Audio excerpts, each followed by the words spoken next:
In fact ಈಗ ಟಿವಿ9 ಪ್ರತಿನಿಧಿ ಕೂಡ ಆ ಸ್ಥಳದಲ್ಲೇ ಇರುವಂತದ್ದು. ನೀವೀಗ ನೋಡ್ತಾ ಇರುವಂತಹ ಕೆಲ ಎಕ್ಸ್ಕ್ಲೂಸಿವ್ ದೃಶ್ಯಾವಳಿಗಳನ್ನ ನೀವು ಗಮನಿಸಬಹುದು. ನಮ್ಮ ಜೊತೆಗೆ ಈಗ ತಾನೇ ಮಾತನಾಡ್ತಾ ಇದ್ದ ಹಾಗಿನ ಡಾಕ್ಟರ್ ದಿನೇಶ್ ರಾವ್ ಅವರು ಹೇಳಿದ ಹಾಗೆ ಅಲ್ಲೆಲ್ಲೂ ಕೂಡ ನಿಮಗೆ ಈ ಗ್ಯಾಸ್ ಇಂದ ಬ್ಲಾಸ್ಟ್ ಆದಂತಹ ಸಂದರ್ಭದಲ್ಲಿ ಕಂಡುಬಹುದಾದಂತಹ ಚಿತ್ರಣ ಕಂಡು ಬರ್ತಾ ಇಲ್ಲ. ಅವ್ರು ಹೇಳ್ತಾ ಇದ್ರು ಬಹಳ ಕಪ್ಪುಗಿನ ಒಂದು ಸುಟ್ಟಂತ ಕಲೆಗಳಾಗಿರುತ್ತವೆ, ಅಂದ್ರೆ ಅಲ್ಲಿದ್ದಂತಹ ಶೀಟ್ಗಳಾಗಿರಬಹುದು, ಆಮೇಲೆ ಅಲ್ಲಿ ಮೇಲ್ಗಡೆ ಈ ಜರ್ಮನ್ ಟೆಂಟ್ಸ್ಗಳಿಗೆ ಸಂಬಂಧಪಟ್ಟ ಹಾಗೆ ರೀತಿಯಾದಂಥದ್ದಲ್ಲೆಲ್ಲ ಟಾರ್ಪಲ್ಸ್ ಇದೆಯಲ್ಲ ಅದೆಲ್ಲ ಕಂಪ್ಲೀಟ್ ಸುಟ್ಟು ಕರಕಲಾಗಿ ಹೋಗಿರುತ್ತೆ ಇನ್ ಕೇಸ್ ಅದೇನಾದ್ರೂ ಸಿಲಿಂಡರ್ ಬ್ಲಾಸ್ಟ್ ಆಗಿದ್ದಿದ್ರೆ. ಬಟ್ ಇಲ್ಲಿ ಅಂಥದ್ದು ಯಾವುದು ಕೂಡ ಕಂಡು ಬರ್ತಾ ಇಲ್ಲ. ದಟ್ಟವಾದಂಥ ಹೊಗೆ, ಕಪ್ಪುಗಿನ ಒಂದು ಕಪ್ಪು ಹೊಗೆ, ಈ ಥರದ್ದು ಕೂಡ ಅಲ್ಲಿ ಯಾರೂ ಗಮನಿಸಿಲ್ಲ. ಅಂಥದ್ದು ಯಾವುದೂ ಕುರುಹು ಇಲ್ಲ. ಹಾಗಿದ್ರೂ ಕೂಡ ಇಂಥದ್ದೊಂದು ಬ್ಲಾಸ್ಟ್ ಆಗಿದೆ ಅಂತ ಅಂದರೆ ಏನು ಕಾರಣ ಇರ್ಬೋದು ಆ ಬ್ಲಾಸ್ಟ್ಗೆ? ಒಂದು. ಎರಡನೇದಾಗಿ ಈಗ ಅಲ್ಲಿ ಇರುವಂಥ ಕೆಲ ಸಿಬ್ಬಂದಿಯು ಕೂಡ ಕೆಲ ಬ್ಯಾಗ್ಗಳನ್ನೆಲ್ಲ ವಶಕ್ಕೆ ಪಡೆದುಕೊಂಡು ಹೋಗ್ತಾ ಇರುವಂಥದ್ದನ್ನು ನಾವು ನೋಡ್ತಾ ಇದ್ದೀವಿ. ಅಂದರೆ ಪೊಲೀಸರಿಗೂ ಕೂಡ ಪ್ರಾಥಮಿಕವಾಗಿ ಇಲ್ಲೇನೋ ಬೇರೆ ಆಗಿದೆ ಅನ್ನುವಂಥದ್ದು ಒಂದು ಗುಮಾನಿ ಇರ್ಬೋದು. ಎರಡು. ಮೂರನೇದಾಗಿ ಅಲ್ಲಿಗೆ ಗ್ಯಾಸ್ ಅಲ್ಲ ಅಂತ ಅಂದರೆ ಮೂರನೇದಾಗಿ ಸಹಜವಾಗಿ ಅಲ್ಲೇನಾದರೂ ಬಾಯ್ಲರ್ ಇತ್ತ ಅಂತ. ಊಟ ಮಾಡೋ ಜಾಗದಲ್ಲಿ ಯಾರು ಬಾಯ್ಲರ್ ಇಟ್ಟಿರ್ತಾರೆ? ಆಮೇಲೆ ಅಲ್ಲಿ ನೋಡಿ ಅಲ್ಲಿ ಕೆಲ ಚಪ್ಪಲಿಗಳೆಲ್ಲ ಕಿತ್ತು ಬಿದ್ದಿರುವಂಥದ್ದನ್ನು ನೀವು ನೋಡ್ತಾ ಇದ್ದೀರಿ. ಅಂದರೆ ಬ್ಲಾಸ್ಟ್ ಆದಂಥ ನಂತರದಲ್ಲಿ ಯಾರು ಬಹಳ ಆರಾಮಾಗಿ ಏನೋ ಸಣ್ಣ ಬ್ಲಾಸ್ಟ್ ಆಯ್ತು ಅಂತ ಹೋಟೆಲಿಂದ ಹೊರಗಲ್ಲ ಚಲ್ಲಾಪಿಲ್ಲಿಯಾಗಿ ಓಡೋಗಿದ್ದಾರೆ. ಅದೇ ಆ ಕುರುಹುಗಳು ನಮ್ಗಲ್ಲಿ ಗೊತ್ತಾಗ್ತಾ ಇರುವಂಥದ್ದು. ಚಪ್ಪಲಿಗಳು ಕಿತ್ತು ಬಿದ್ದಿದ್ದಾವೆ, ಆಮೇಲೆ ID ಕಾರ್ಡ್ಗಳನ್ನ ಅಲ್ಲೇ ಬಿಸಾಕ್ ಹೋಗಿದ್ದಾರೆ, ಹಲವರುಗಳ ಬಟ್ಟೆ ಹರಿದು ಹೋಗಿದೆ, ತಮ್ಮ ಬಳಿ ಇರುವಂತಹ ಹಲವು ವಸ್ತುಗಳನ್ನ ಅಲ್ಲಿ ಬಿಟ್ಟು ಹೋಗಿದ್ದಾರೆ, ಬ್ಯಾಗ್ಗಳನ್ನ ಅಲ್ಲೇ ಬಿಟ್ಟು ಹೋಗಿದ್ದಾರೆ ಅಂತ. ಅಂದ್ರೆ ಇದೊಂದು ಬಹಳ ದೊಡ್ಡ ಪ್ರಮಾಣದ ಬ್ಲಾಸ್ಟ್.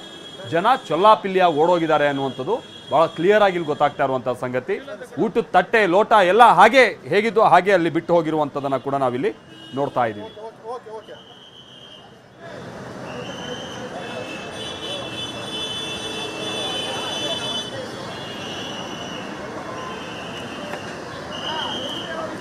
ರಾಮೇಶ್ವರಂ ಕೆಫೆನಲ್ಲಿ ಸ್ಫೋಟ ಪ್ರಕರಣಕ್ಕೆ ಸಂಬಂಧಪಟ್ಟಂತೆ ಈಗಾಗಲೇ ಏನು ವೈಟ್ಫೀಲ್ಡ್ ವಿಭಾಗದ ಪೊಲೀಸರು ಅದರ ಜೊತೆಗೆ ಅಗ್ನಿಶಾಮಕ ಸಿಬ್ಬಂದಿಗಳು ಕೂಡ ಸ್ಥಳಕ್ಕೆ ಬಂದು ಬೀಡು ಬಿಟ್ಟು ಪರಿಶೀಲನೆ ಕೂಡ ಮಾಡ್ತಾ ಇರುವಂಥದ್ದು. ಅಂದರೆ ಈ ರಾಮೇಶ್ವರಂ ಕೆಫೆಯಲ್ಲಿರುವಂಥ ಯಾವುದೇ ರೀತಿಯಾದಂಥ ಸಿಲಿಂಡರ್ ಆಗಿರ್ಬೋದು, ಅದ್ರ ಜೊತೆಗೆ ಬಾಯ್ಲರ್ ಆಗಿರ್ಬೋದು, ಹಾಗೆ ಮೈಕ್ರೋವನ್ ಆಗಿರ್ಬೋದು, ಇದ್ಯಾವುದೂ ಕೂಡ ಬ್ಲಾಸ್ಟ್ ಆಗಿಲ್ಲ. ಹಾಗಾದರೆ ಬ್ಲಾಸ್ಟ್ ಆಗಿರುವಂಥದ್ದು ಏನು ಅನ್ನುವಂಥ ಪ್ರಶ್ನೆ ಸಹಜವಾಗಿ ಮೂಡ್ತಾ ಇರುವಂಥದ್ದು. ಹಾಗಾಗಿ ತನಿಖೆ ಮಾಡಿದಂಥ ಸಂದರ್ಭದಲ್ಲಿ ಸ್ಥಳೀಯರು ಕೊಟ್ಟಂಥ ಮಾಹಿತಿಯ ಮೇರೆಗೆ ಒಂದು 2 ರಿಂದ 3 ಮೇಲೆ ಸದ್ಯಕ್ಕೆ ಶಂಕೆ ಕೂಡ ವ್ಯಕ್ತವಾಗ್ತಾ ಇರುವಂಥದ್ದು. ಅಂದರೆ 2 ರಿಂದ 3 ಜನರು ಸಂಶಯಾಸ್ಪದವಾಗಿ ಇಲ್ಲಿ ಓಡಾಡ್ತಾ ಇದ್ರು, ಅವರ ಕೈಯಲ್ಲಿ ಒಂದಿಷ್ಟು ವಸ್ತುಗಳು ಇತ್ತು ಅನ್ನುವಂತಹ ಒಂದು ಮಾಹಿತಿಯನ್ನು ಕೂಡ ಸ್ಥಳೀಯರು ಪೊಲೀಸರಿಗೆ ನೀಡಿರುವಂಥದ್ದು. ಹಾಗಾದ್ರೆ ಆ 3 ಯಾರು, ಯಾವ ಉದ್ದೇಶಕ್ಕೋಸ್ಕರ ಇಲ್ಲಿ ಬಂದಿದ್ರು ಅನ್ನುವಂಥ ನಿಟ್ಟಿನಲ್ಲೂ ಕೂಡ ಒಂದಿಷ್ಟು ತನಿಖೆಯನ್ನು ಮಾಡುವಂಥ ಕೆಲಸ ಕೂಡ ಸದ್ಯಕ್ಕೆ ಆಗ್ತಾ ಇರುವಂಥದ್ದು. ಈಗಾಗಲೇ ವೈಟ್ಫೀಲ್ಡ್ ವಿಭಾಗದ ಎಲ್ಲ ಏನು ಡಿಸಿಪಿ ಆಗಿರ್ಬೋದು, ಹಾಗೇನೆ ACPಗಳೆಲ್ಲರೂ ಕೂಡ ಅದರ ಜೊತೆಗೆ ಪೊಲೀಸ್ ಇನ್ಸ್ಪೆಕ್ಟರ್ಗಳಾಗಿರ್ಬೋದು, ಹಾಗೇನೆ ಸಾಕಷ್ಟು ಜನ ಸಿಬ್ಬಂದಿ ಕೂಡ ಬಂದು ಇಲ್ಲಿ ಪರಿಶೀಲನೆ ಕೂಡ ಮಾಡ್ತಿರುವಂಥದ್ದು. ಹಾಗೇನೆ ಅಗ್ನಿಶಾಮಕ ಸಿಬ್ಬಂದಿಗಳನ್ನ ಕೂಡ ನಾವೀಗ ದೃಶ್ಯದಲ್ಲಿ ಗಮನಿಸಬಹುದು. ಅಂದ್ರೆ ಈ ಒಂದು ಕುಂದಲಹಳ್ಳಿ ಗೇಟ್ ಬಳಿ ಇರುವಂತಹ ರಾಮೇಶ್ವರಂ ಕೆಫೆ ಏನಿದೆ, ಈ ರಾಮೇಶ್ವರಂ ಕೆಫೆ ಸಂಪೂರ್ಣವಾಗಿ ಈಗಾಗಲೇ ಸೆಕ್ಯೂರ್ ಮಾಡಿರುವಂಥದ್ದು. ಸೆಕ್ಯೂರ್ ಮಾಡಿದ ನಂತರದಲ್ಲಿ ಸದ್ಯಕ್ಕೆ ಯಾವ ಒಂದು ಕಾರಣಕ್ಕೋಸ್ಕರ ಈ ಒಂದು ಸ್ಫೋಟ ಸಂಭವಿಸಿತು ಅನ್ನುವಂಥ ನಿಟ್ಟಿನಲ್ಲೂ ಕೂಡ ಸದ್ಯಕ್ಕೆ ಪರಿಶೀಲನೆ ಕೂಡ ಆಗ್ತಾ ಇರುವಂಥದ್ದು. ಹಾಗಾದ್ರೆ ಈ ಒಂದು ಸ್ಫೋಟಕ್ಕೆ ಕಾರಣ ಏನು ಅನ್ನುವಂಥದ್ದು ಇನ್ನೂ ಕೂಡ ಪ್ರಶ್ನೆಯಾಗಿಯೇ ಉಳಿದಿರುವಂಥದ್ದು.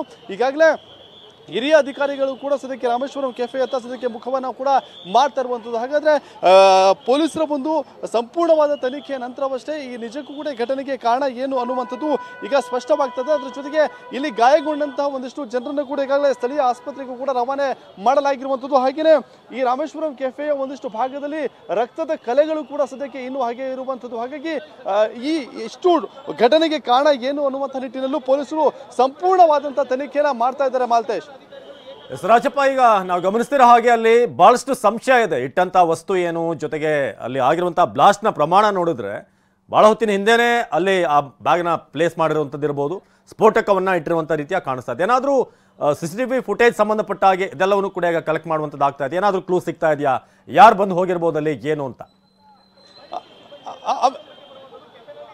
ಅವಿನಾಶ್, ಅದೇ ಸಹಜವಾಗಿ ಸದ್ಯಕ್ಕೆ ಈ ರೀತಿಯಾದಂತಹ ಬ್ಲಾಸ್ಟ್ ಆದಂತಹ ಸಂದರ್ಭದಲ್ಲಿ ಸದ್ಯಕ್ಕೆ ಪೊಲೀಸರು ಏನು ಈ ಒಂದು ಘಟನೆ ನಡೀತು ಕಂಪ್ಲೀಟ್ ಆದಂತಹ ಏರಿಯಾವನ್ನ ಸೆಕ್ಯೂರ್ ಮಾಡ್ಕೋತಿದ್ದಾರೆ.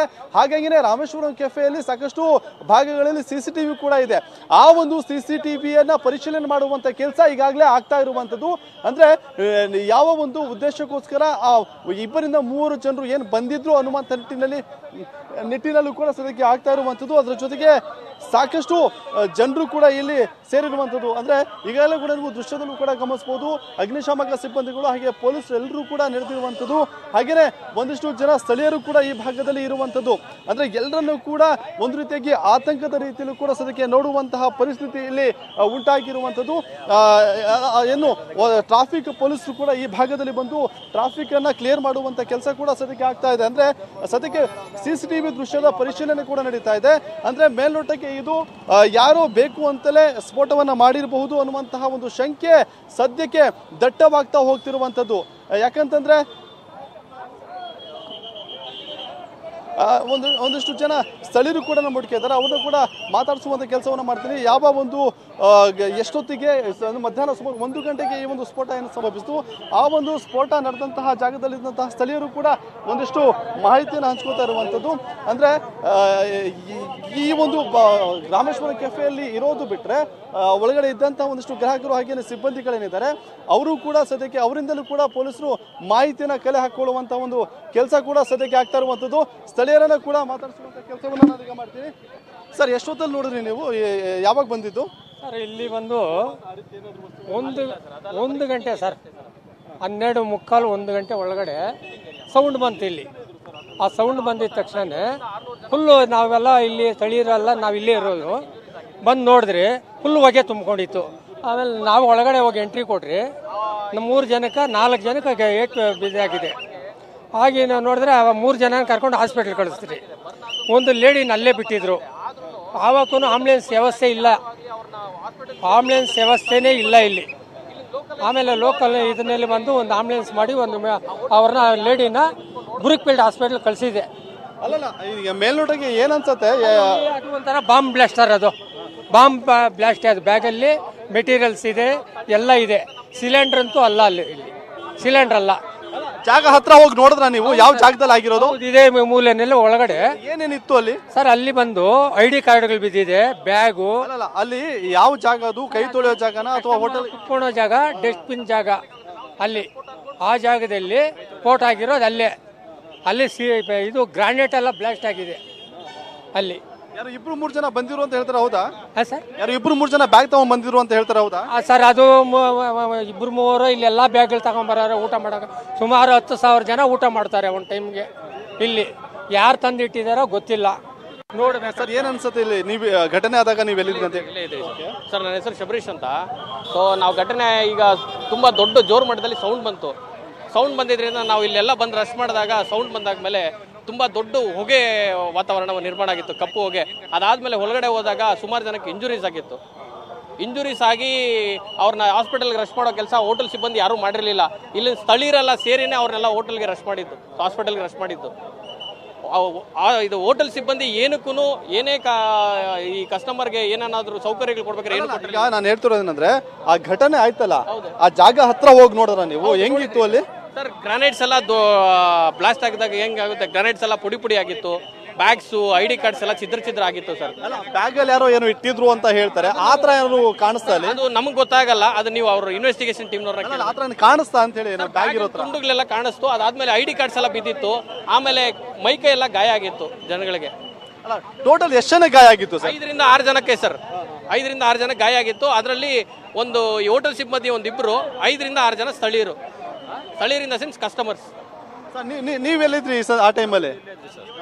ಇಲ್ಲೇ ಇದ್ದಾಗ ಸೌಂಡ್ ಬಂದಾಗೆ ಬಂದಿದ್ದು. ಇದೇ ಊರವ್ರು ನಾವು. ಸೌಂಡ್ ಬಂದಾಗ ಬಂದು ನೋಡಿದ್ರಿ, ತುಂಬ ಜನ ಇದ್ರು. ಒಳಗಡೆ ಎಲ್ಲ ನೋಡಿದಾಗ ಬ್ಲಾಸ್ಟ್ ಆಗಿರೋದಿದೆ. ಫುಲ್ಲು ಎಲ್ಲ ID ಕಾರ್ಡ್ಸ್ ಎಲ್ಲ ಇತ್ತು, ಅವರು ಯಾರು ಎತ್ತಿಲ್ಲ. ಸ್ಟಾಫ್ಸ್ಗೂ ಏಟಾಗಿದೆ, ಕಸ್ಟಮರ್ಗೂ ಏಟಾಗಿದೆ ಬಂದು ತಿಂದವ್ರಿಗೆ. ಅಲ್ಲ, ID ಕಾರ್ಡು ಅಲ್ಲಿ ಗಾಯ ಆಗಿದ್ದವ್ರದ ಅಥವಾ ಏನೋ ಡೌಟ್ ಇರೋವಂಥವ್ರದ ಅಂತ? ಏನೋ ಬ್ಲಾಸ್ಟ್ ಆದ್ರೆ ಹೆಂಗ್ ಗೊತ್ತಾಗುತ್ತೆ, ಎಲ್ಲ ಚಿತ್ತಲ್ ಪಾತಲ್ ಆಗುತ್ತಲ್ಲ, ಆ ಥರ ಇತ್ತು ಜಾಗದಲ್ಲಿ. ಆ ಥರ ಬಂದಾಗ ಒಳಗಡೆ ಅಲೋ ಮಾಡಿಲ್ಲ, ದೂರದಿಂದನೇ ನೋಡಿದ್ದು ನಾವು. ನೋಡಿದಾಗ ಈ ಥರ ಆಯಿತು. ಆದಾಗ ಎಸ್ ಅವಿನಾಶ್, ಈಗಾಗಲೇ ಏನು ಒಂದಿಷ್ಟು FSL ತಂಡ ಕೂಡ ಸದ್ಯಕ್ಕೆ ಸ್ಥಳಕ್ಕೆ ಆಗಮಿಸ್ತಿರುವಂತದ್ದು. ಅಂದ್ರೆ ಈಗ ಅಂದ್ರೆ ಅಲ್ಲಿ ಸಿಗುವಂತಹ ಸಾಕ್ಷ್ಯ ಏನಿದೆ ಅದೆಲ್ಲವನ್ನ ಕೂಡ ಕಲೆ ಹಾಕುವಂತ ಕೆಲಸ ಸದ್ಯಕ್ಕೆ ಆಗತ್ತೆ. ಅಂದ್ರೆ ನಿಜ ಎಕ್ಸಾಕ್ಟ್ ಆಗಿ ಈ ಒಂದು ಘಟನೆಗೆ ಏನಾದ್ರು ಸ್ಫೋಟಕವನ್ನ ಬಳಸಿಕೊಳ್ಳಲಾಗಿದೆಯಾ ಅನ್ನುವಂತ ಶಂಕೆ ಏನಿದೆ, ಆ ಒಂದು ಶಂಕೆಗೆ ಸಂಬಂಧಪಟ್ಟಂತೆ ಸಾಕ್ಷ್ಯವನ್ನ ಕಲೆ ಹಾಕುವಂತ ಕೆಲಸವನ್ನ ಈಗಾಗಲೇ FSL ತಂಡ ಕೂಡ ಮಾಡುತ್ತೆ. ಅಂದ್ರೆ ಪ್ರಾಥಮಿಕವಾಗಿ ಘಟನೆಗೆ ಏನು ಕಾರಣ ಅನ್ನುವಂಥದ್ದು ಇನ್ನೊಂದು ಕೆಲವೇ ಕ್ಷಣಗಳಲ್ಲಿ ಗೊತ್ತಾಗತ್ತೆ. ಅಂದ್ರೆ ಯಾವುದಾದ್ರೂ ಒಂದು ಸ್ಫೋಟಕವಾದಂತಹ ವಸ್ತುಗಳು ಏನಾದ್ರು ಇತ್ತ ಅನ್ನುವಂಥ ನಿಟ್ಟಿನಲ್ಲೂ ಕೂಡ ಸದ್ಯಕ್ಕೆ ಗೊತ್ತಾಗುತ್ತೆ. ಅದ್ರ ಜೊತೆಗೆ ಏನಾದ್ರು ಬಾಯ್ಲರ್ ಸ್ಫೋಟನ ಅಥವಾ ಈ ಒಂದು ರಾಮೇಶ್ವರಂ ಕೆಫೆಯಲ್ಲಿರುವಂತಹ ಯಾವ್ದಾದ್ರು ವಸ್ತು ಏನಾದ್ರು ಬ್ಲಾಸ್ಟ್ ಆಗಿದೆ ಅಥವಾ ಬೇರೆ ಏನಾದ್ರು ಹೊರಗಡೆಯಿಂದ ಏನಾದ್ರು ಸ್ಫೋಟಕವನ್ನ ತಂದಿಟ್ಟಿಲ್ಲ ಅನ್ನುವಂಥದ್ದು ಇನ್ನೊಂದು ಕೆಲವೇ ಕ್ಷಣಗಳಲ್ಲಿ ಕೂಡ ಗೊತ್ತಾಗುವಂಥದ್ದು. ಯಾಕಂದ್ರೆ FSL ತಂಡ ಹೋಗಿ ಅಲ್ಲಿ ಸಿಗುವಂತ ಒಂದಿಷ್ಟು ಸಾಕ್ಷ್ಯವನ್ನ ಕಲೆ ಹಾಕುವಂತ ಕೆಲಸ ಸದ್ಯಕ್ಕೆ ಆಗ್ತಾ ಇದೆ. ಅಂದ್ರೆ ಈ ಒಂದು ರಾಮೇಶ್ವರಂ ಕೆಫೆಗೆ ಈಗಾಗಲೇ ಹಿರಿಯ ಪೊಲೀಸ್ ಅಧಿಕಾರಿಗಳೆಲ್ಲರೂ ಕೂಡ ಆಗಮಿಸಿರುವಂತದ್ದು. ಎಲ್ಲರನ್ನೂ ಕೂಡ ಬಂದು ಏನು ಘಟನೆಗೆ ಕಾರಣ ಅನ್ನುವಂತ ನಿಟ್ಟಿನಲ್ಲಿ ಒಂದಿಷ್ಟು ಸ್ಪಷ್ಟವಾದಂತಹ ಒಂದು ಚಿತ್ರಣವನ್ನ ಪಡೆದುಕೊಳ್ಳುವಂತ ಕೆಲಸ ರಾಮೇಶ್ವರಂ ಕೆಫೆಯಲ್ಲಿ ಆಗ್ತಾ ಇದೆ. ಅವಿನಾಶ್, ಎಸ್ ರಾಚಪ್ಪ, ಅಲ್ಲಿ ರಾಮೇಶ್ವರಂ ಕೆಫೆ ನಿಮ್ಗೆ ಎಲ್ರಿಗೂ ಕೂಡ ಗೊತ್ತಿರೋ ಹಾಗೆ ಬಹಳಷ್ಟು ಟ್ರೆಂಡ್ ಅಲ್ಲಿರುವಂಥದ್ದು, ಬಹಳಷ್ಟು ಮಂದಿ ಅಲ್ಲಿ ಹೋಗ್ತಾರೆ. ಮೇ ಬಿ ಕ್ರೌಡ್ ಇರೋದನ್ನ ಗಮನಿಸಿ ಇಂಥ ಒಂದು ಜಾಗದಲ್ಲಿ ಇಂಥದ್ದೇನಾದ್ರೂ ಒಂದು ಮಾಡಿದ್ರೆ ಸ್ವಲ್ಪ ಹೆಚ್ಚಾಗಿನೇ ಸೌಂಡ್ ಆಗುತ್ತೆ ಅನ್ನೋದು ಮೇ ಬಿ ಒಂದು ಉದ್ದೇಶ ಇರಬಹುದು. ಜೊತೆಗೆ ಈ ID ಕಾರ್ಡ್ ಅನ್ನ ಇಟ್ಟಂತ ವಿಚಾರ ಇರಬಹುದು. ರಾಚಪ್ಪ, ಹಾಗೆ ಸಂಪರ್ಕದಲ್ಲಿ ಇನ್ನಷ್ಟು ಅಪ್ಡೇಟ್ ಅನ್ನು ನೀಡ್ತಾ ಹೋಗೋಣ ವಿಚಾರಕ್ಕೆ ಸಂಬಂಧಪಟ್ಟ ಹಾಗೆ. ಸೊ ರಾಚಪ್ಪ ಮಾಹಿತಿಯನ್ನ ಕೊಡ್ತಾ ಇದ್ರು, ಅಲ್ಲಿನ ಒಂದಷ್ಟು ಪ್ರತ್ಯಕ್ಷದರ್ಶಿಗಳನ್ನು ಕೂಡ ಮಾತನಾಡಿಸ್ತಾ ಇದ್ರು.